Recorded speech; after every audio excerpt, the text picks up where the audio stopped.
Magandang kaliwanagan. Ito po magpapalipad po tayo. Try po natin si DJI Mini 3. Actually kanina pa ako nagpapalipad. So tingnan natin po yung lipad niya. Yan, kalalawin natin siya.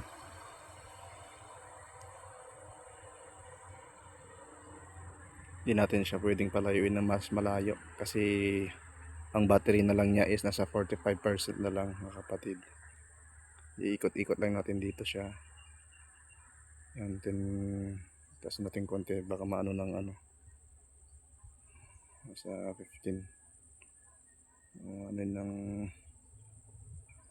try natin ikutan to.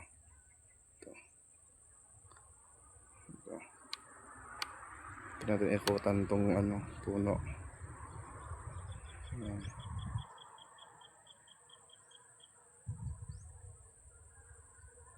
Kubo ni Chewbacca.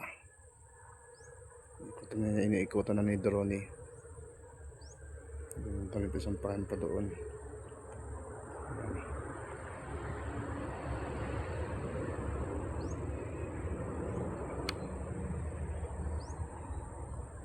Lumay na tayo sa object.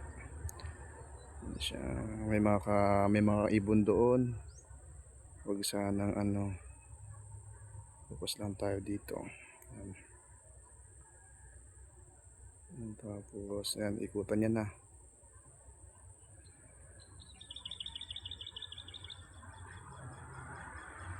Tapos saka natin siya pauuwiin. Yan. Yan, okay na siya. So naikot niya na. Tapos pakita ko din yung ganda ng ano sa kabila. Multiplex. Multiplex yan, multiplex. Hindi siya kita. Tapos natin konti. Yan. Yan. Tapos pag ganito, pauwi na siya yung mga kapatid.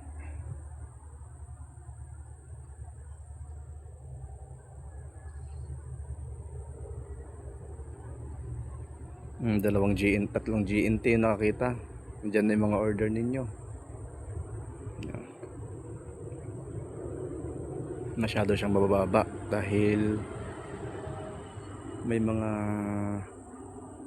ibon sa taas. Yan po yung ganda po ng camera ni DJI Mini 3. Susulit po yung pagbili po nito mga guys, mga kapatid.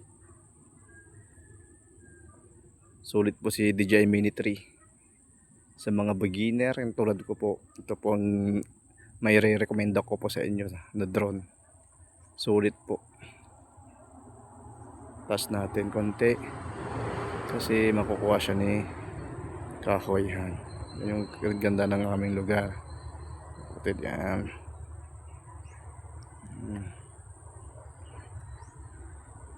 So puwi na natin siya.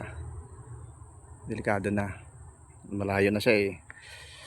Baka habulin ng mga ibon or dahil pa namang ibon dito sa amin. Yan po. Baba natin kasi nakikita ko na siya. Tatanaw ko na po. Yan. Oras na to. Uwi na kami. Yun lang po masasabi ko mga kapatid. Ang may re-recommend ako po para sa mga drone beginner. Gaya ko po. Mini 3 po kayo. Smooth po yung takbo niya. Smooth po yung lipad niya. Nakapakaganda. Yan na po siya. Kita na po ako. Iwan na po si Mini 3. And then cut na po natin mga kapatid. O yun, nakauwi na po siya.